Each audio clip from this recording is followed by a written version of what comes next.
All right, we'll start the recording. And this is Lynn Heidelbaum. I'm facilitating an oral history with Matthew Rose, or Maddie Rose, for the Oral History Project on Postal Workwear. Today's date is March 1, 2024. We're doing this interview online using the Zoom program. I'm in Virginia and Maddie is in Florida. This interview will be available to the public for access through the Smithsonian National Postal Museum. We're going to start with a discussion of your background, Maddie, and then we'll talk about your experience with postal workwear. So to kick it off then, please, Maddie, you want to tell me about how long you worked for the Postal Service and what kind of jobs did you have during your career? Excuse me. My first day at that time, the post office department was April 1st, 1966. Previous to that, I was in the United States Army for 3 years and finished up my tour of duty in Vietnam. After I got out, I saw an ad in the paper where I was living with my parents in Hollywood, Florida. They were hiring letter carriers, and I went down, took the physical, passed the exam. I was a preference eligible employee because of my military service and was hired shortly thereafter. Excellent. And then when did you are retired now, is that correct? And when did you retire? I am retired. I retired on April 2nd, 2004. During my postal career, I delivered mail in Hollywood, Florida. Our local NALC branch was numbered 2671. It was a small branch within the NALC. And as I progressed in my career, I became an officer in the union, started out as a shop steward. Consequently, there was a merger between our local branch in Hollywood and a larger branch in Miami, Florida. And eventually, coming up through the ranks in the union, I became local president of branch 1071 in Miami. And I did that for 12 years. And then I ran for national business agent in our union and did that for 14 years and officially retired April 2nd, 2004, but have been very active with other union activities and political activities up until today. And does the membership change with the NALC as you retire, or do you still are you as active with the NALC now? The NALC Constitution provides for retired letter carriers who are members in good standing when they retire to continue their membership. The dues is significantly cheaper rather than a monthly dues. It's a one-time yearly dues.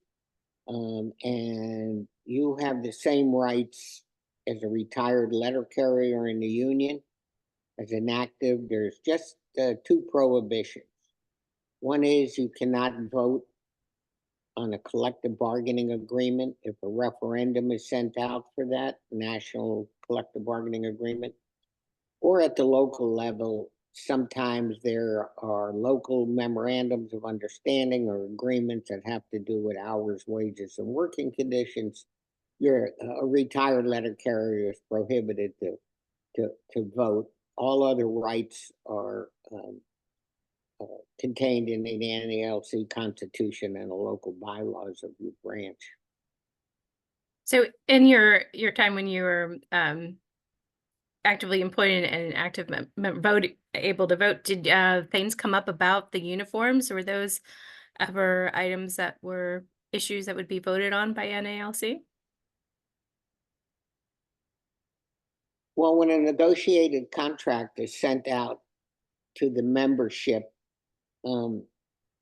for consideration if there is a negotiated agreement, then incorporated in those agreements, of course, the main items are the economic packages, the cost of living allowances and the raises and step increases, but also incorporated are some other items.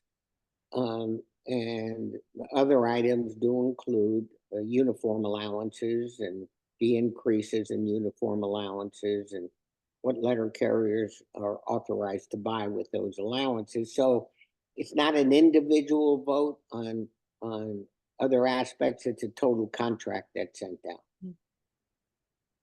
Was there ever issues that your branch brought up about, particularly about uniforms that went to a national level? Yes. Working in a climate in South Florida, Miami, and the surrounding areas, our local branch covered 3 counties. And the climate is much different than a lot of other places in the United States year round. The humidity is very high. There's no air conditioning in the vehicles, in the LLV vehicles and other vehicles. And of course, if the letter carrier is walking their route, called a park and loop, then uniforms are extremely important to be cool, and also to be versatile. You can imagine delivering a route every day. You're going to have to change your uniform. You can't wear the same uniform from one day to the next. So new letter carriers, of course, have very limited access to uniforms. So we did something locally. A lot of branches do this across the United States. We had a uniform closet where retired letter carriers or other letter carriers that had excess uniforms would donate them.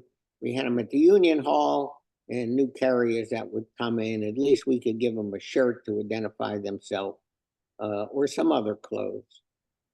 When I started in the Postal Service, there were very, very few female letter carriers. And the emphasis, of course, was placed on male letter carriers for clothing allowance. Everybody got the same allowance. So as the influx and the increase in female letter carriers came in, especially in South Florida, the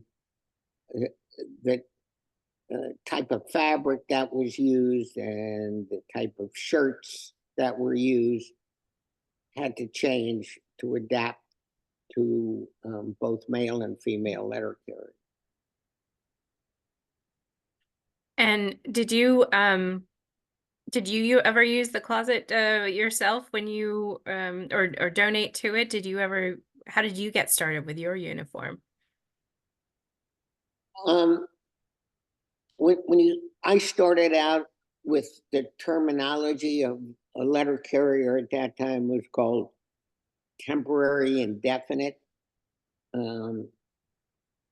Later on, those temporary employees were called casuals or transitional employees or other terms. Today they're CCAs, whatever they are, they're new employees. And you always have somebody training you. And I had an individual that trained me.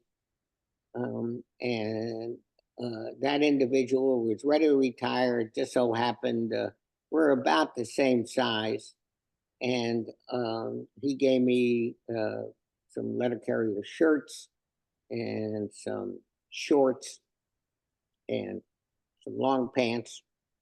And as went on, once I was about a year and a half as a temporary indefinite, and then once you become a career employee, the uniform allowance triggers.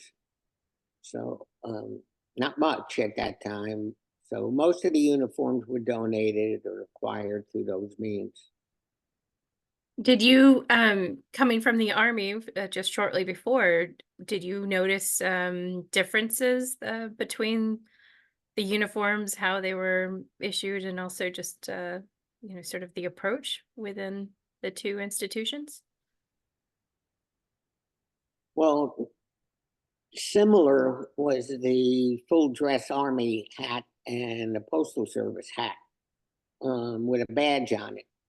And if you compared the two, they were very similar. Could have been manufactured by the same manufacturer. So those hats were available and required to be worn. Not enforced a whole lot, because in South Florida, maybe in other parts of the country it was okay, but in South Florida it was extremely hot and uncomfortable, and they really weren't suitable for delivery of mail in South Florida. So letter carriers mostly didn't wear a hat, or they would wear a headband or a sweatband or something to try to cool themselves down, especially in the summer months when humidity was 100% every day. Oh, that was, yeah, sounds like you had to adapt certain pieces. Were there things that you liked during the particularly hot summers that worked well for you? Well, there were the introduction of shorts, and for female letter carriers later on, culottes, and uh, y- letter carrier uniform socks were knee high. They were black socks, and they absorbed all the heat. So most letter carriers wore shorter socks, and really management didn't police it to a certain extent, unless they were outrageous, and or unless they um, had somebody there that wanted to enforce the uniform rules. In the winter time, if you wore a long sleeve shirt, uh, and a lot of letter carriers did because of sun protection, um, the uniform regulations at that time said you had to wear a tie with the shirt. Well, delivering mail in South Florida, especially, you don't want to wear a tie. It does get cool in the winter months, and I'll use the word cool and not cold. So um, that was an issue. It was always an issue. And then as um, letter carriers had the uniforms altered, they would shorten the shorts. They would roll up the sleeves on their shirts. And then different variations of shirts were introduced, like golf type shirts and uh, uh, different type of shirts that were outside of your pants or your skirt or your culottes, that had pockets on the outside for different things. So um, the enforcement of regulation uniforms, I can tell you, even today, in certain areas vary from one post office, from one manager, from one supervisor to the other. Did you ever encounter anything yourself or with enforcement? Yeah, as I said, I was a shop steward, so I was always under the radar, or on the radar, Mm-hmm. and um, I never liked wearing a hat. So when they wanted to make an example, they would tell me, Maddie, you got to wear your hat. And if I got to wear it, everybody's got to wear it. So we all came in with hats on, and uh, those military style hats. I still have several of them, with the badges on it. And then, when the supervisor calmed down, as soon as you went on a route, you took your hat off anyway. It was kind of goofy, walking around the post office with with those hats on. Did customers ever comment on uniforms when you were on your route? It all depends on the individual.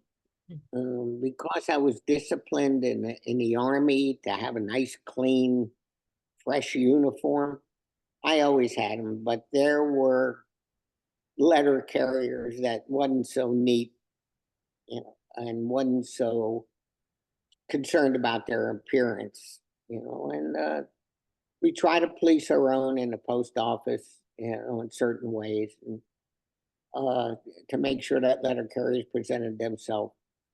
But by the time you got done with a route in South Florida, and if you were carrying a satchel, that shoulder Mm. became dirty and stained, and no matter what you did with your shirts, if you put a fresh shirt on every day, it still looked like it was soil. So I didn't have many complaints or any complaints from the customers that I serve. And did you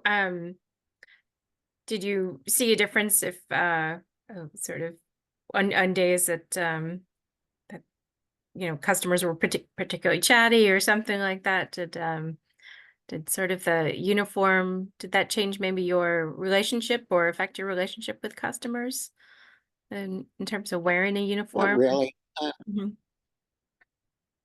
I don't think the concern was about uniforms. Uh, Back in the day, it's not like today, but back in the day, you could set your clock by the letter carrier coming to your house or your business. You knew exactly when that letter carrier within minutes. I knew within minutes where I would be at what time. Today, it's so different. The way the mail is processed and the way the starting times are much later. We used to start 6 in the morning, 5:30 in the morning, and everybody had their mail by 3 o'clock, 2:30, 3 o'clock. Today, it's much different. So I don't think customers are concerned. They like to see somebody in the uniform because that shows you're authorized. Um, Rural letter carriers don't get a uniform allowance, so they wear civilian clothes. Some rural carriers get letter carrier shirts just to identify themselves.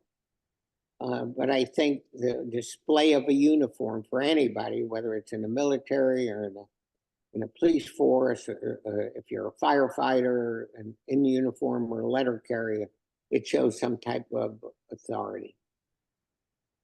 And I recall when we had a chat earlier, you had talked about your relationships with the community and with the food drive that is done. Is it annually that the food drives go on? Yes, the NALC food drive is every year, second Saturday in May. And the build up to that is currently now. It's advertised, it's promoted within all the NALC local branches. They get advertising materials. Each branches do things uniquely. In Florida, we've been consistently the #1 state that collects the most food. Our state president, his name is Al Freeman. He's a retired letter carrier, but very active in other duties. He's very active promoting the food drive and nationwide, of course. So what the food drive does in one day, we collect more food in one day, and letter carriers do it while they're delivering mail and bring it back to the post office, and it's distributed locally. Um, we have a lot of helpers, a lot of volunteers, a lot of supporters. And by doing this, it fills up the food banks for the summer months, which is extremely important when schools are closed and many children depend on uh, meals in the school. Food banks run out of food. During the holidays, it's a different story. Uh, People give during the holidays, but the NALC food drive is extremely important for food banks across the United States. And we continue to do it, and we're gearing up now for the food drive in May. Are there other ways that you as a letter carrier and the Postal Service have interacted with the community that are unique, like the food drive? Yes, for many, many years, unofficially, even when I started unofficially, carriers would know the neighborhood. They knew their customers. They knew their routines. They knew if something was not um, correct when they went to a resident's house or delivered mail or in a neighborhood, or they saw something suspicious. Well, it became formalized with a program called Carrier Alert, and the carrier did the same thing. If they saw something that was not right, if a crime situation or a fire or an elderly person didn't, or somebody didn't pick up the mail and mail started to build up in the mailbox, that would be a trigger to alert some authority that something may not be correct. And that happens every single day across America.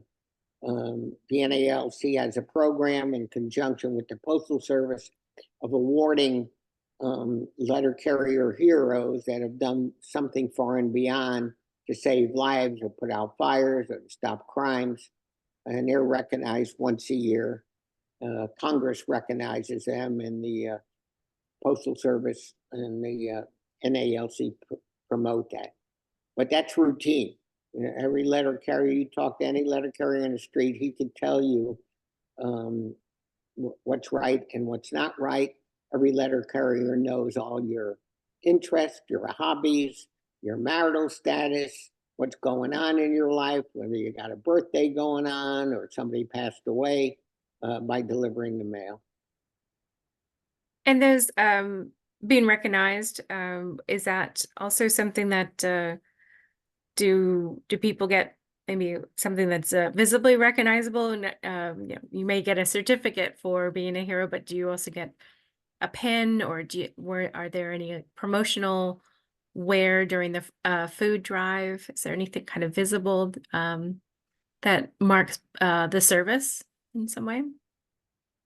Well, two different things. The food drive is highly publicized on the media, through electronic billboards along the road, through interviews, through kickoff events for the food drive, all over. Different branches excel in doing that. You know, others do it because of the donation of notifications in your mailbox. There's food drive cards. In Florida, we've always had plastic bags that we delivered in conjunction with the Postal Service under a special program, delivered as first class mail.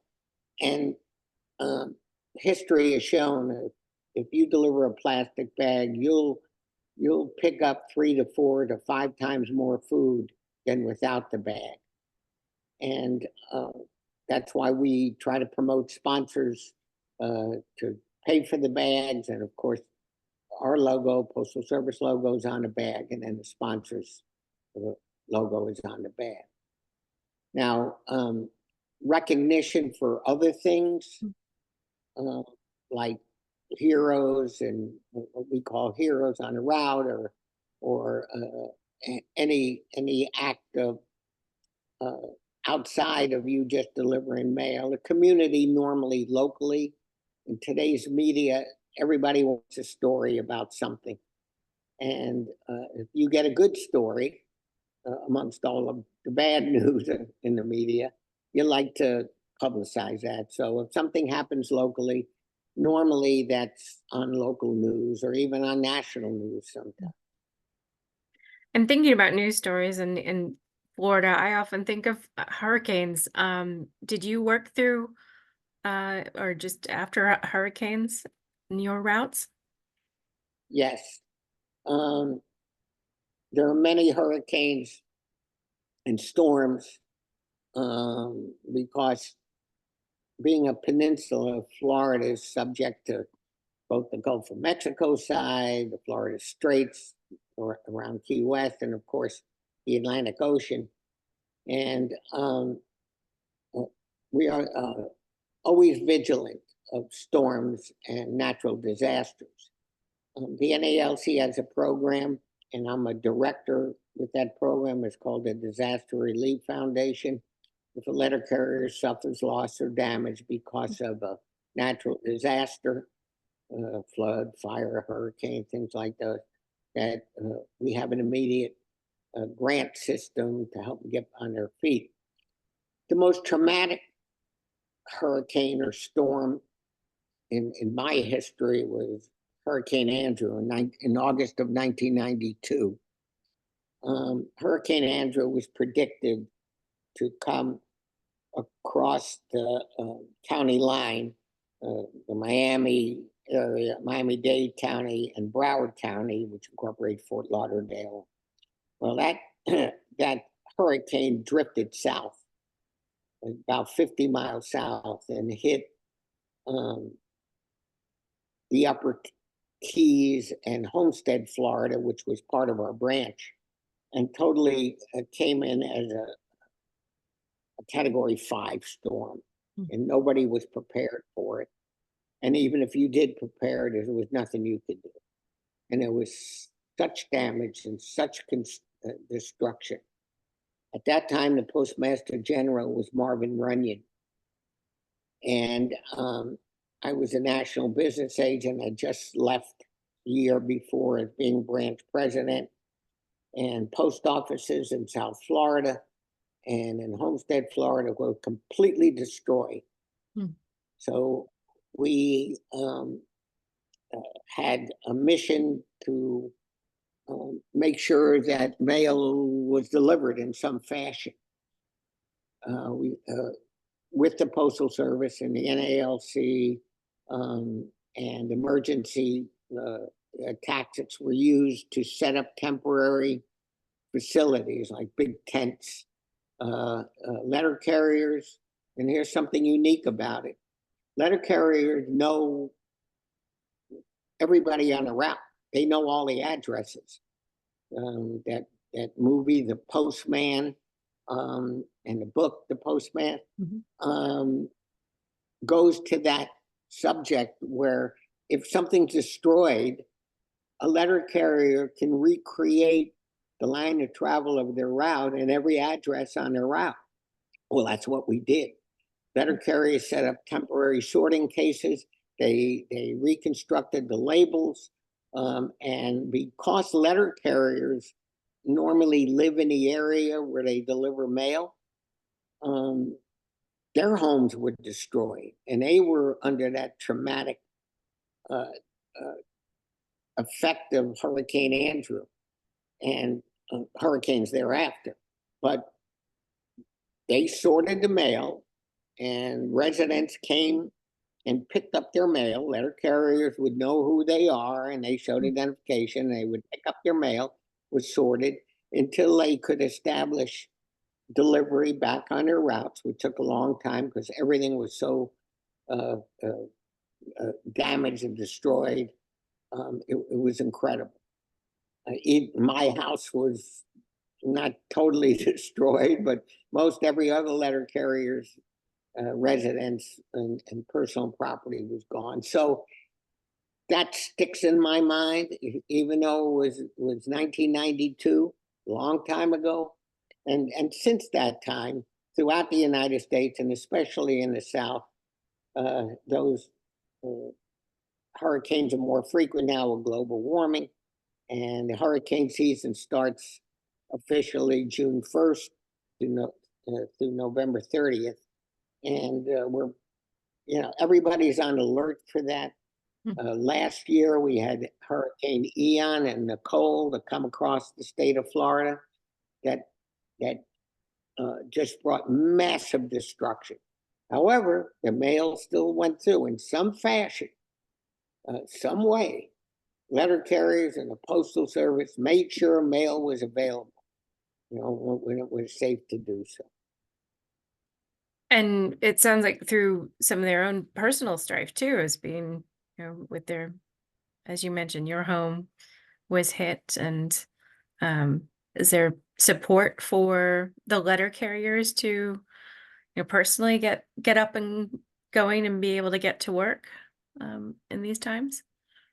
Whereas the Postal Service, issues of emergency orders and, when it's safe to come into the post office. And remember, um, even if you can make it to the post office, that mail has to be delivered, to be sorted. And it may not be safe to go out on certain areas on your route. Other routes might not have had that extensive damage, so local authorities, normally tell you when you could get in an area to make delivery, and if you can't, a lot of times that the customers come to the post office to pick up their mail. But one way or another, the mail goes through in all types of storms, or fires, and floods.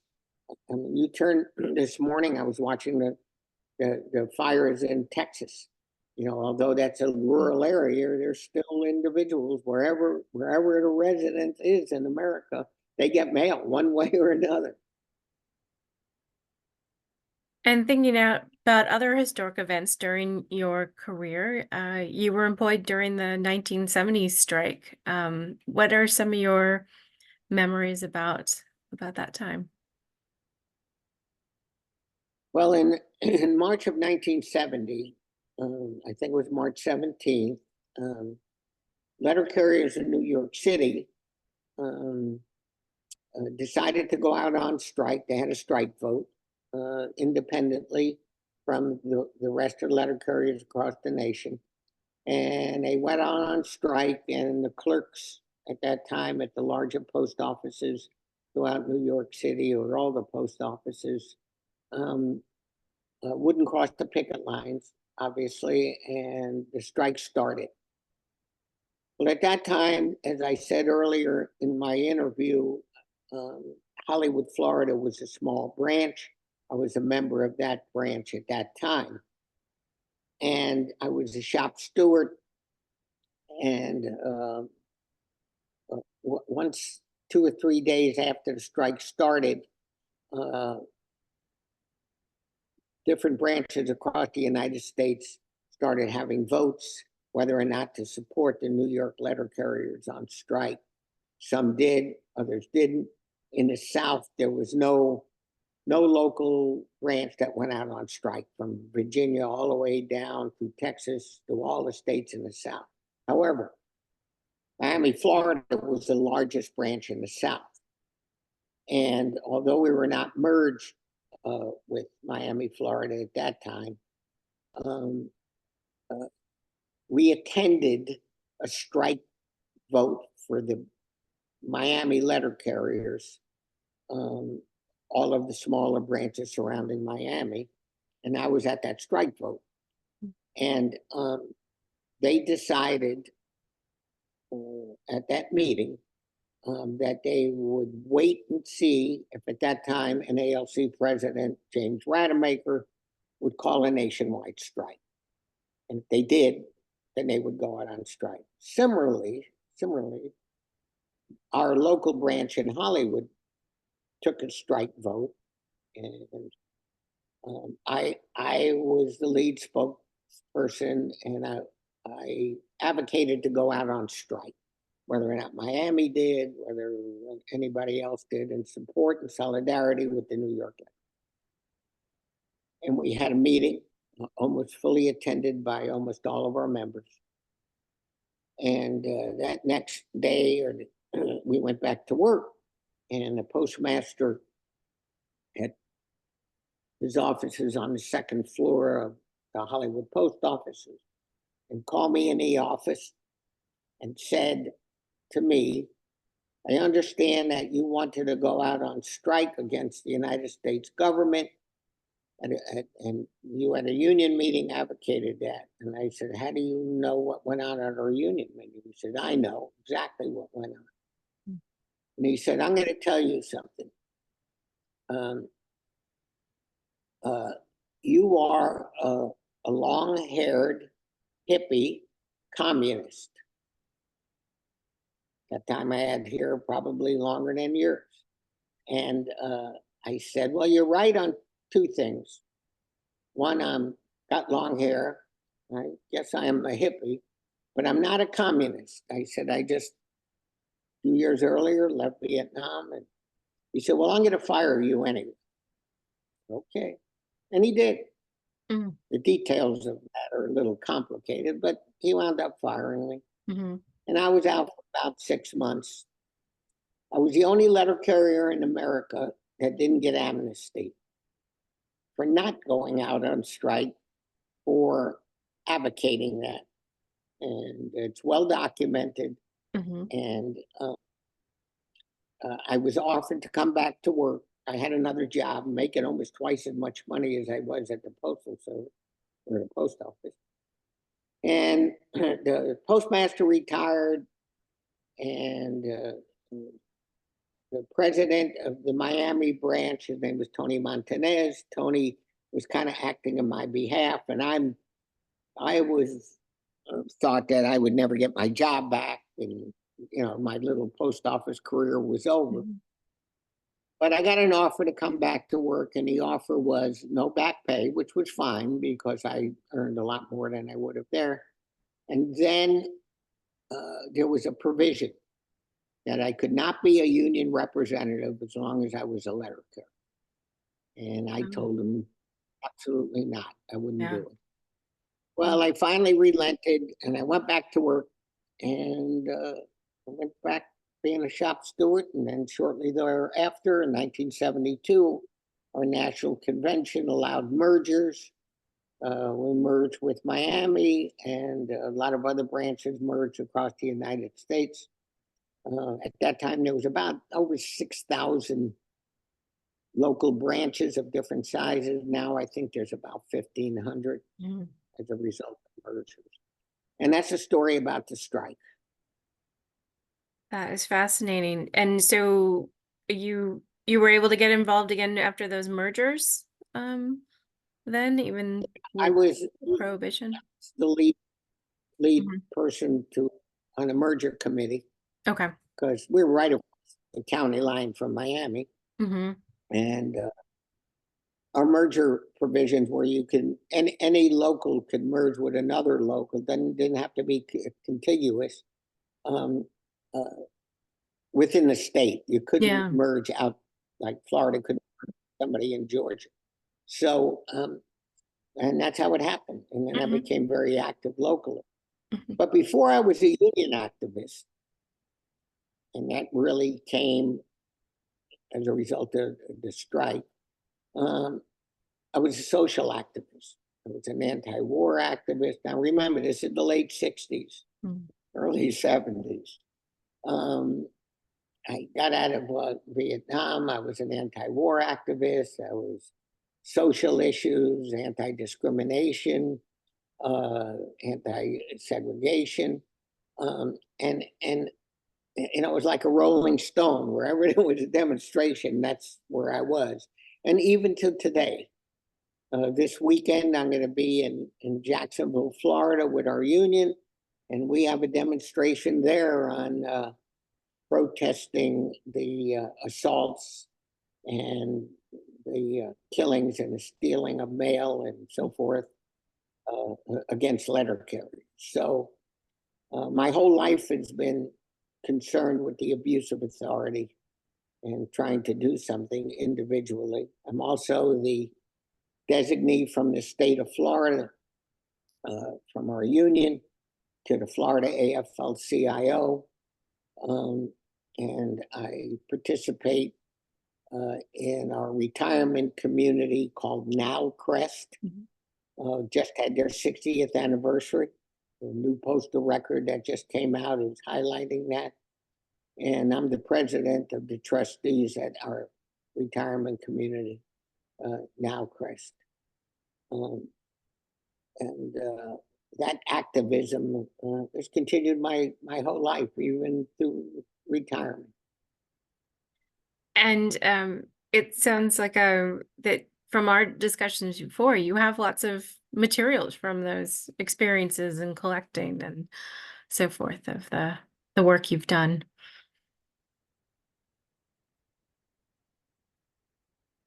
I'm a collector, not a hoarder. I'm a collector of postal items. And I started collecting stamps. I got interested in stamps when I first started in the Postal Service. And it's kind of unique because soldiers or people that was military people that were stationed in Vietnam the only way you could communicate was through the mail. There was no internet, of course. There was no cell phones, there was no pay phones in Vietnam. So the only way you can communicate is through the mail. And I became intrigued with all you had to do was write a letter, and up in the upper right-hand corner where a stamp went, you'd write the word free, as long as you had a return address in Vietnam. And then you'd get mail in, you'd get packages. And I said to myself, how the heck did they get these packages here? How did they get the mail here? How do they know where I am at?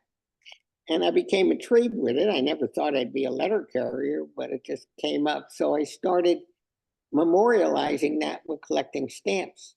And then I kept everything I had, because I was intrigued with the history of the Postal Service, which is the history of America. And I started gathering and gathering and gathering and gathering, from small items, from trinkets to postal vehicles. And that's what I have today.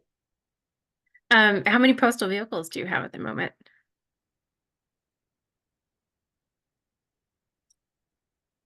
I have 1, 2, 3, 4, 5, 6. I have 2 operating mailsters, which are 3-wheel delivery vehicles used back in the 60s and early 70s. In fact, when I worked in Hollywood, Florida, I delivered mail for 3 years in a mailster, 3-wheel vehicle. I have one totally restored. The other one is that's a 1964. I have 1966. Then I have 2 64s and 66, 2 vehicles that are not operating. I use them for parts, and maybe one day I'll restore them. I have a very unique electric vehicle. That's a 1981 electric vehicle that was tested by the Postal Service. It's a futuristic looking vehicle. It has 12 go-kart batteries in it. And the testing never panned out that they could use it on the street. It was way ahead of their time. And then I have a 1975 Jeep, a postal Jeep that I had totally restored from off frame, and it's almost done. Probably in the next month or two, I'll have that on the street, totally restored. Did you drive a Jeep on the job? You had mentioned that you had driven a Mailster. Did you have a Jeep as well at some point? Yes, there was a Jeep, but there was another vehicle. Today, letter carriers mostly use LLVs, long line vehicles. It looked like a step van type of van. Well, I had something similar to that, a van type vehicle. And they even went back, and I believe Studebaker made them. They used to call it the milk truck delivery vehicle. It looked like a milk truck, and you would stand up with a rest bar, like you'd lean against the rest bar, and the accelerator, you'd push your foot sideways for the accelerator. And they used those for a while in the 50s and 60s. I think there was a couple left over when I started, just kind of unique. There's a book I have on the history of postal vehicles too that shows all of those older vehicles. That's great. Did you receive training while you were on the job for some of those? That one sounds particularly different to drive, but did you have training for the Mailster when you were assigned that vehicle and so forth? Well, when you first come into postage, you have in the post office, you have driver trainers that now are very formalized on the use of vehicle. Back in the day, here's what they said. Yeah, you ever drive one of these things? No. Okay, well, follow me, my trainer, and you just go out and follow him. At that time, there wasn't any female letter carriers that were trainers. You follow him, and then he would stop and take a break and give you some mail and say, go up the street and make sure you put these addresses in the right box, you know, and I'll come in back of you and see how you're doing. And then eventually, you know, you did that. And in the office, you had to sort mail by memory. Hmm. There was, today, mail is electronically sorted, almost all the mail. But in those days, you had to learn the route and you had to look at the address or the name, mostly case mail by name, sorted by name. And that's how you did it. So being a new letter carrier, you had to go from route to different routes and learn all the routes and learn the territory. And it's difficult, especially in those days. But letter carriers would help letter carriers. You know, they'd come out on check on you.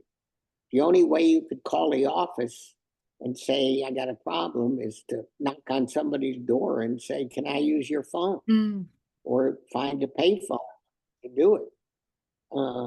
Today, if you knock on somebody's door, you know, they're not going to open the door. You know, everybody has a cell phone and Mm-hmm. scanners today, they messages. But back in those days, everything was primitive.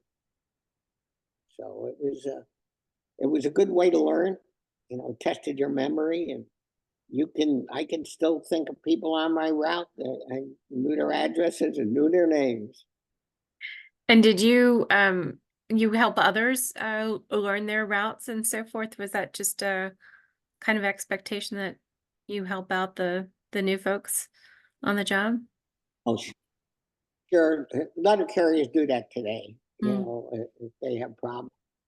But yes, that was routine. You know, being in an office, we had about at that time, I'm going to say maybe 50 letter carriers in the office. For Hollywood, Hollywood only had 2 offices at that time. Now I think they have 10 because of the growth. But yeah, you knew everybody. It was a family atmosphere. You knew all the clerks because the mail was processed right there locally. And the clerks had to memorize every address on every street. So it was a different environment. Yeah. And upon your retirement, what have you done with your uniforms? Well, I have most of my original uniforms. Mhm. I have bunches of others that I've acquired. Um, uh, I have some older uniforms, probably from the early 1900s. I have some winter uniforms. I have my uh, what was called an Ike jacket at that time. That with the original patch. I have a sweater with the original patch. I have a vest of my stuff, shirts, pants, things like that. Hats. I have 3 or 4 of my original hats. Uh, pith helmets, those military type of hats I spoke about previously. So I kept a lot of stuff. Mhm. Do you have any of the socks and shoes? Those must be something you went through pretty quickly with being a letter carrier and on your feet a lot, imagine. I have socks. I have Yeah. letter carrier socks that hardly wore them. So I found those in a box of other stuff. Not the shoes. The shoes wore out pretty quickly. And almost your entire uniform allowance, you'd buy a couple of pair of shoes, and that was it. You know, when you first started. And shoes are very expensive today, and uniform allowance and the cost of uniforms from uniform vendors are very expensive. Do you have a favorite among the uniforms that you have in your collection now? Yeah, it's the Ike jacket. President Eisenhower wore that type of uh, leisure type jacket, I guess it's called, and that's my favorite. It's pretty cool. And that's the one that you wore that you have? Yeah, that's great. And were there any other favorites that you had during the years that you were wearing uniforms too? You know, you said Well, you were not I partial to think the it was hats. unique. No, but I did wear those pith helmets, Uh, to keep the sun off of you. And again, in South Florida is different from probably uh, people that deliver mail in other parts of the country. But you pay your price for being out in the sun. I'm not blaming it entirely on being a letter carrier, because I was a boater and a swimmer and a beach goer and a scuba diver and out in the sun all the time. And um, you're subject to skin cancer. Um, 2 days ago, I just had a big lesion extracted from my body that was concerning. So, to try to, that's an occupational hazard, especially in Florida and South mhm, Florida, being out in the sun. mhm. Yeah. And imagine also bugs and so forth were an issue probably. But Yeah.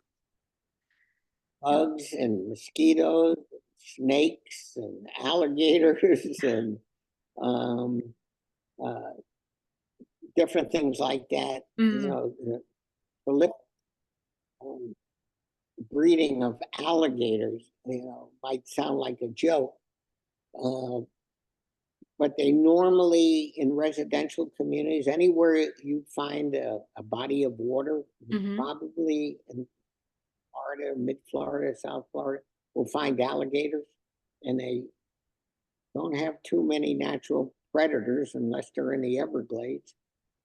So those are hazards. And mm, snakes, and the biggest hazard to letter carriers anywhere are dogs. mm, And I think that's the most serious amount of injuries.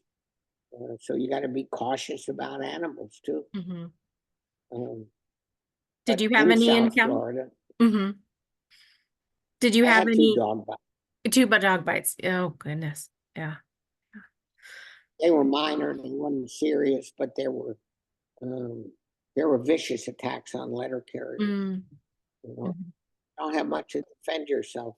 There's, a dog repellent, a dog spray that they issue.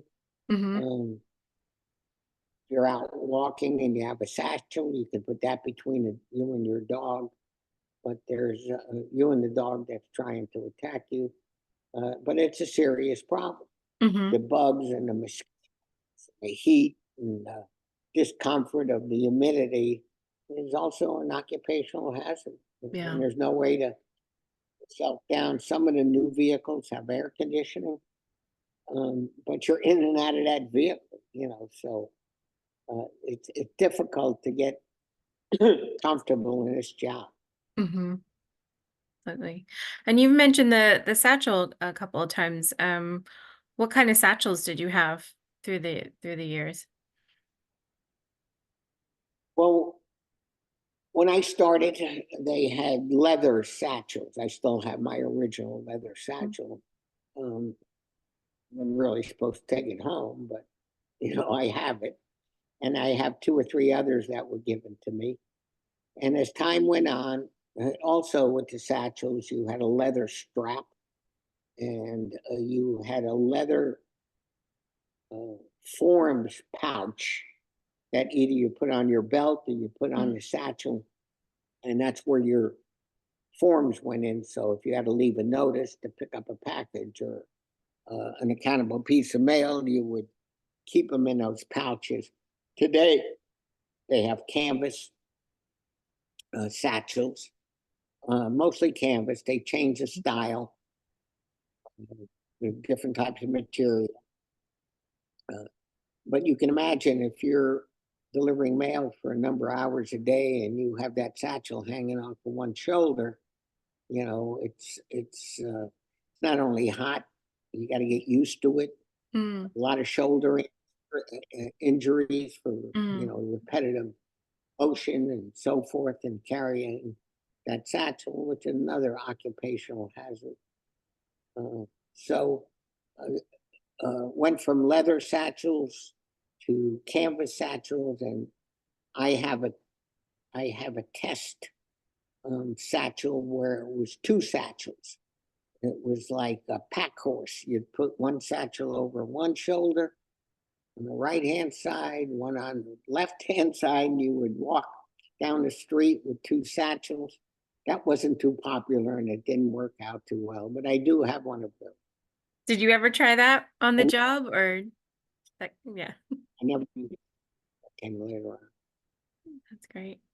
And was something like that that was not those were issued items, right? You these were not a purchase that you could make like a uniform. The satchels and so forth were issued by the Postal Service, say? Yes, yes. Okay. And a lot of letter carriers, especially in vehicles, Mm-hmm. they make their trays or they make their own devices that are Mm. more handy, to get the mail ready for your next delivery and positioned in the vehicles, different types of vehicles. Um, we also used to have leather straps because your letter mail and your flat mail, like big envelopes and magazines and things like that, you would strap together for different relays, like uh, every 2 or 3 streets, just as an example. You'd strap them together with these leather straps, and they did away with those, and then they had canvas straps and rubber bands and so forth. A lot of rubber bands were used and still used today. That's great. I remember seeing some of those leather straps, but it's hard to imagine how they're used. So thanks for that description of those. Are there other uh, parts of your career that we haven't touched upon that you want to um, mention and share for this interview? Well, during the time, the Postal Service and after 1971, when the post office became the Postal Service, um, there were um, uh, certain types of memorandums of understanding that were negotiated at the national level. I was on 3 national negotiation teams when former presidents Vincent Sobrato and Bill Young were presidents of the NALC. Uh, and we had a program called Employee Involvement. And the employee involvement program was to set up at all different levels, from the local level to a full-time management and union team, uh, that would uh, bring items to the attention of management at different levels, on to better deliver the mail and to better have a better working environment in the Postal Service today. But Marvin Runyon stopped that program. Nickname was Carvin Marvin, and they wanted he didn't want to participate in that at all. I think that was a dreadful mistake on the Postal Service's part, not having input from those actually that do the work. And today it's very contentious. I deeply believe that was one of the best programs in the Postal Service. And in some fashion could have continued, but the atmosphere in the post office today um, is, is needs drastic improvement on the workroom floor. Now, I'm not on a workroom floor, but I deal with active letter carriers and those that are shop stewards that I know of and participate with and hear their stories and read online. Today, you can read anything you want online. So I'm a member of different groups online. Um, uh, there was a time when the NALC almost had a nationwide strike.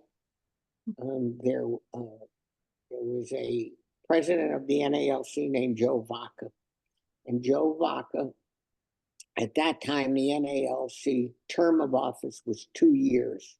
Today, it's 4 years for our national officers. Mm. But Joe Vaca was president, and he negotiated an agreement. And part of that agreement was to cap the COLA as it was computed in those days. I think similar to today. Mm-hmm. So when he came to that contract to cap the COLA, letter carriers were upraised. I was upraised. I was the local, just became the local president in Miami, Florida. And that gave birth to a organization within the NALC called the Committee of Presidents. And it was really rank and file activists. And when that contract was sent out for ratification, it was rejected. So our national constitution says, if rejected, the national president has to meet with the Postal Service within 15 days and renegotiate. And if not, then there could be, the national president could be authorized to call nationwide strike. Mm-hmm. So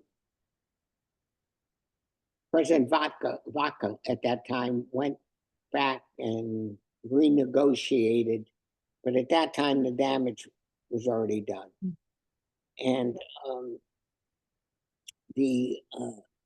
I still have in my possession a injunction issued to the National Association of Letter Carriers at the national level, saying that, in so many words, it's a 4-page document, saying that if you or any of your local branches go out on strike, you're all going to jail. In so many words, a very legalistic document.